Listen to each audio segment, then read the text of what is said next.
अंधेरे में छुपी कहानियन, राज जो कभी सामने नहीं आए, और वो दास्तान जो आपके होश उड़ा दें। Welcome to mystery night tales, जहां हर कहानी एक नया सिर है, हर एपिसोड एक नया एहसास। तैयार हो जाइए, क्योंकि रात के सन्नाटों में गुफ्तगू सिर्फ कहानियों से होगी, जो दिल थमकर सुननी पड़ेंगी। अगर आप भी मिस्ट्री, सस्पेंस और हॉरर के शौकीन हैं, तो सब्सक्राइब करें और बेल आइकॉन दबा दें, क्योंकि यहाँ हर रात एक नए राज का आगाज है। शुरू करते हैं आज की मिस्ट्री नाइट टेल। यह बात अब से कुछ हफ्तों पहले की है, जब ज़िंदगी बिल्कुल नॉर्मल थी, और शायद मुझे लगा था कि नॉर्मल है। मैं लाहौर के एक पुराने मोहल्ले में रहता हूँ। वहाँ का घर छोटा सा है, लेकिन मेरी छोटी सी दुनिया के लिए काफ़ी था। एक रात बिजली गई। वैसे तो ये कोई नई बात नहीं, लोड शेडिंग हर दूसरे दिन होती है, लेकिन उस रात कुछ अलग सा था। बाहर हवा तेज़ थी, दरवाज़ों से खटखट की आवाज़ आ रही थी, और घर के पुराने शीशे के खिड़कियों से एक सरसराहट सी सुनाई दे रही थी। मैं अपने कमरे में अकेला था, बिस्तर पे लेटा मोबाइल में स्क्रॉल कर रहा था, जब बैटरी भी ख़त्म होने लगी।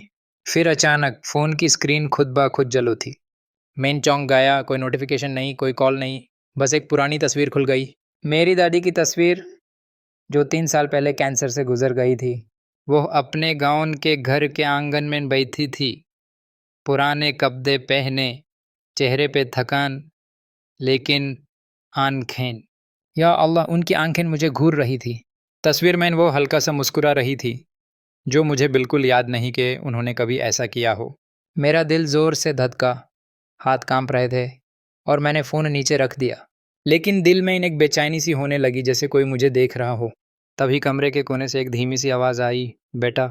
मैंने एकदम से बिस्तर से उठ खड़ा हुआ। वो आवाज़ दादी की थी। वही पुरानी थकी हुई लेकिन प्यार भरी आवाज़, जो मुझे बच्चा समझ के बुलाती थी। लेकिन अब वो यहाँ कैसे हो सकती थी? मेरी आंखें भर आई, लेकिन सत ही डर भी लगा। मैंने टॉर्च जलाई, कमरे का हर कोना देखा, कुछ नहीं। बस एक पुराना आईना वहाँ पड़ा था, जो दादी का था। यह वही आईना था जो उनके मरने के बाद मैंने अलमारी में छुपा दिया था, क्योंकि उनकी याद से दिल दुखता था। लेकिन अब यह यहाँ कैसे आया? मैं पास गया, टॉर्च की रोशनी आने पे डाली, और मेरी सांस रुक गई। आने में मेरा चेहरा था, लेकिन पीछे एक हल्का सा साया नजर आया, जैसे कोई खड़ा हो। मैं पलटा, कुछ नहीं। कमरा खाली था। उस रात मैं सो नहीं सका।